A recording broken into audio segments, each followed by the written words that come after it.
Live.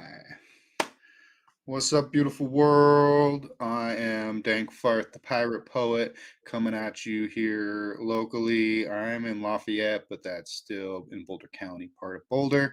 I am here with LuKo, who I recently connected with at Roots Music Project for an evening that was an info session for artists and volunteers for the upcoming Roots Music Festival that's going to be taking place in this October 17th through 19th. Going to be taking over Pearl Street downtown end to end from the west end to the east end and just blowing up the music scene. And it's going to be so beautiful. There's going to be lots of also visual art and sculptures and really going to transform the face of this creative community, which is why I'm jumping up in here and helping, doing what I can with my grassroots setups to just share and promote, because that's like what I love doing and being a part of art and community. Thanks so much for joining me, LuKo, and being here to help make all this magic happen. Yeah, absolutely. It's a pleasure to be here, and I'm excited to talk about the Roots Music Festival and whatever else you want to talk about. Yeah, absolutely. I think a good place to start would be a little bit maybe about your music, so people kind of know what your music's about, and so the kind of what they will get into the experience if they come to your show during the festival. Yeah, absolutely. So my artist alias is LuKo, and my actual name is Lucas Koyonos. So it's kind of like a hybrid of my first and last name. And so I I'm an orthopedic surgeon by day, actually, and I do music. I say the rest of the time, not necessarily by night, just whenever I can, the rest of the time, because I'm so passionate. And I am a person who grew up with music around the home as a child. My father was a Greek traditional musician playing the bouzouki, and so I had that influence around me since I was a child. Every day I would hear the bouzouki, beautiful traditional Greek music, and somehow it was affecting me, I'm sure, throughout my life. But of course, in terms of career, life took me more in the direction of medicine. But musically, I really got more serious in college when my friend had a guitar around the dorm.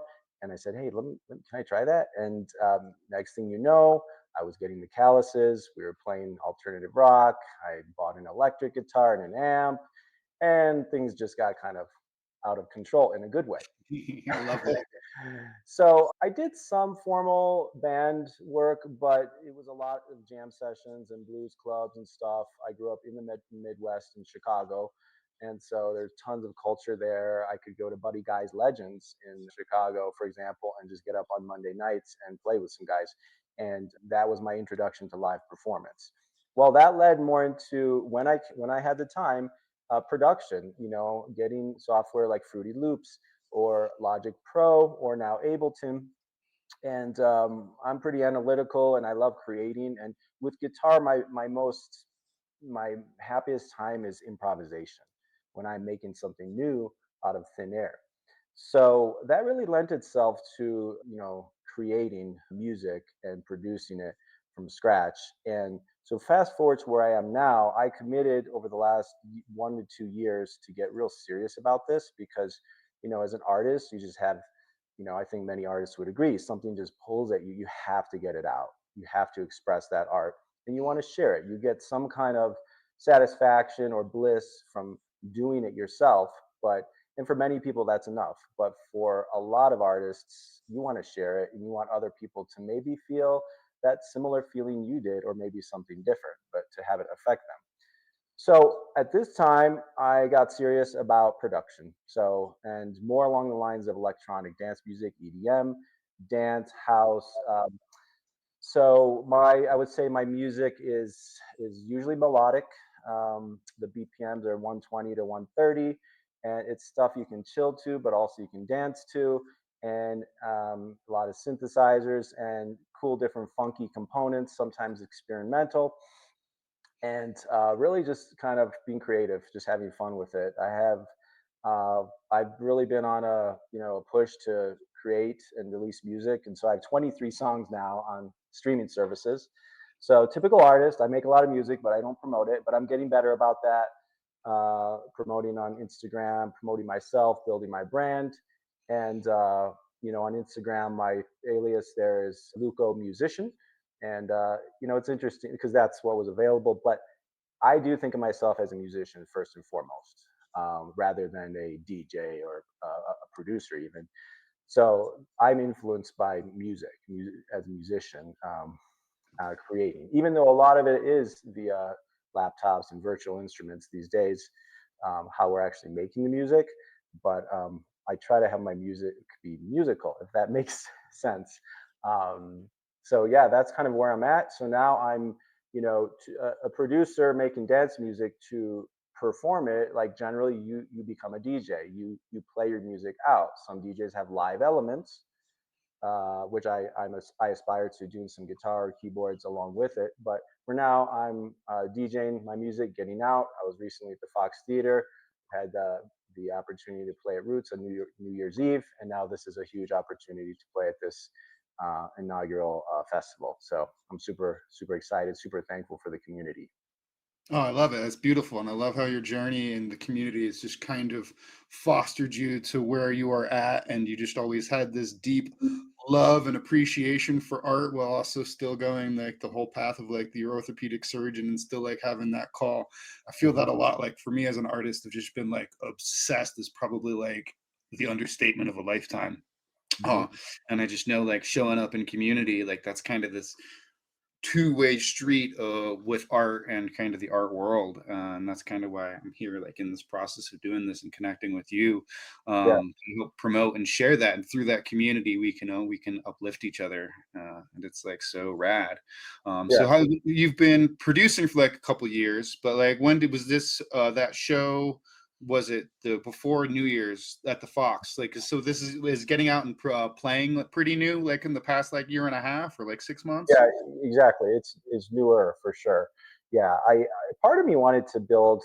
Many DJs play other people's music, and then there's producer DJs who play some of their music and some of others people's music, and that's obviously a tasteful way to do it. But I wanted to build a bit of a catalog of my own, so I could go out there because like as an artist, I'm looking to express my art, and intertwine other people's that I enjoy too, that I think complements it. So I needed to build a bit of a catalog first. So my joke is learn to produce, learn to DJ, then learn to dance. So, Yeah, um, I but love yeah, it. get a catalog going. Then I'm a pretty confident person. So in front of crowds and performing, and I love interacting with the crowd. And that's kind of some of that, the addictive nature of this, in a good way. It's like the community, like you say, it's like just connecting and chanting and arms up and you're really curating an experience, like as a DJ. Some people knock DJs just for turning the dials, but once I started doing it and seeing how mixing one song to the next can be done gracefully or not gracefully, you can add in effects. There's a lot going on there. But if nothing else, you're a conductor of a party, of an experience, and of a journey. So my goal is to take people through a journey and leave the night saying like that was amazing, like, and like life is a little bit better after that night. So Yeah, maybe made some new friends on the dance floor. I definitely have a lot of friends who are producers and DJs, and so like I definitely understand a lot of like what you're talking about, and just like yeah, when you a good DJ, whether they're a producer or just a DJ, produce with other people's music, curating that journey can just like open you up to just like whole like worlds of connection and just possibility, and it's just so we're just blown up with so many just like good nourishing like neurochemicals and stuff through the experience of being yeah, together and in community. It's like really like super healing and like what the world needs. And I right. think happens with rock a little bit too, but the way EDM like is like the way that it's really just like mixed and just like woven. It's just kind of like a whole new Yeah. level. Right, like EDM is not slowing down. There's just a New York Times article on this. It's growing faster than ever, and it's a communal experience. And not that other music isn't, but generally you see like big crowds and people are doing things together and enjoying the moment, and their lives are being changed. And it just feels good. So yeah, neurochemically, something's certainly going on there.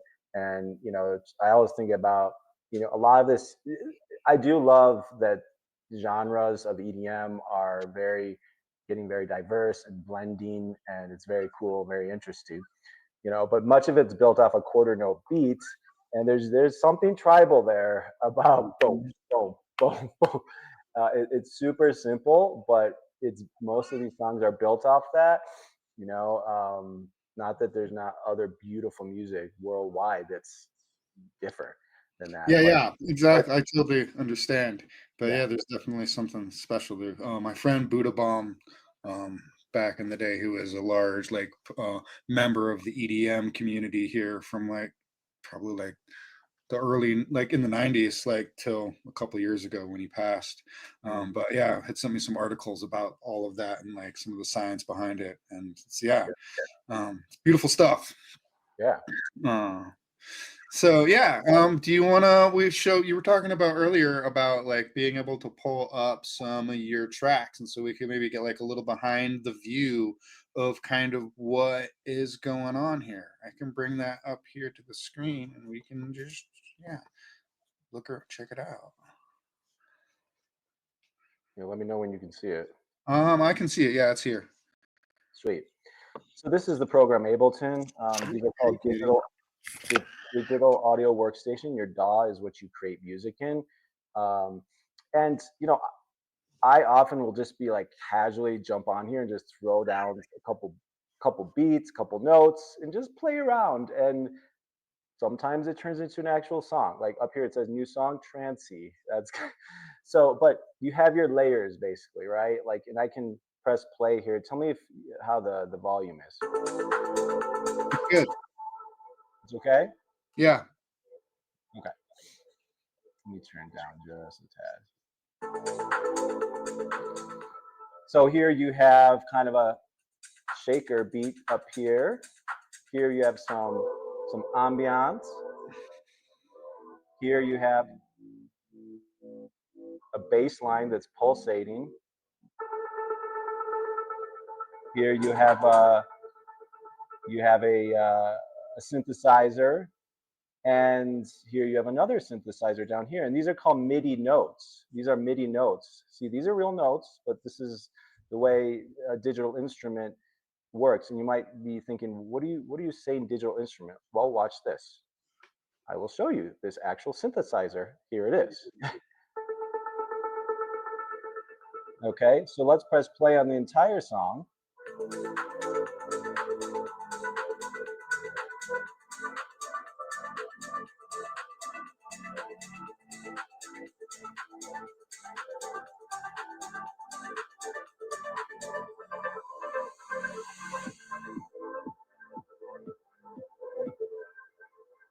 So there's just a little example of how the music is created. Obviously, the levels and the fine tuning and everything is so crucial. The EQing of each little thing to Do make you it. master your own tracks or do you I do, just because I have so much going on with day job, family, everything, and so far I think I'm doing a decent job at it. I mean, people can judge me, and on the dance floor, like, I mean, if it sounds good or not. Yeah, so I'm mastering. So I'm kind of a one-stop shop at this time, but I'm not against sending stuff out for mastering. As things get more serious, for sure, I do respect the artistry of a mixing engineer and mastering. totally. Yeah. So, but for now, it's me, and this is obviously unmastered in this moment. But on Spotify, check out my songs. They're under LuKo there, LUKO. It's all that's my work, and you'll see from the older songs to the newer, you should hear kind of a progression in quality and everything. So but yeah, there's just a little sample, and then I will be doing a set at Rosetta Hall in Boulder on September 6th at 10 p.m. 3-hour set. So looking forward to that, and then super excited for the Roots Music Festival on Where are you playing and what day for Roots Music Festival? we haven't been notified quite yet, Okay, so okay, I cool. will Well, we will definitely I'll get that to you as soon as I know. yeah, well, just follow him and he will let you know by following him. Do you have a newsletter or anything? I'm working on that. Yeah. Oh, Um, I'll get that out soon for sure. Because you make a great point. Literally, I've been thinking about that the last 2 days because many people are not on social media, right? And so it's like, how do you keep in, even your local friends with good old email is probably the way. Uh, yeah, so got to get that going. But right now, Instagram is my main area. I cross post on Facebook and then do a little bit of TikTok and a little bit of YouTube. But my music's on Spotify, YouTube, and Apple Music and TikTok, and really everywhere. It's searchable. So yeah, I hope everyone enjoys it, and I'm super stoked to keep going with this project and just share what I'm doing. absolutely. Thanks for showing up.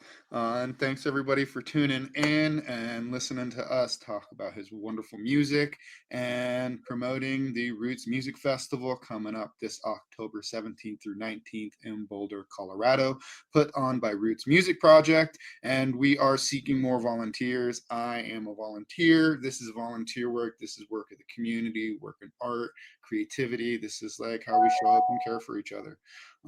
Thanks so much for showing up, LuKo, and taking your time to hang out with me.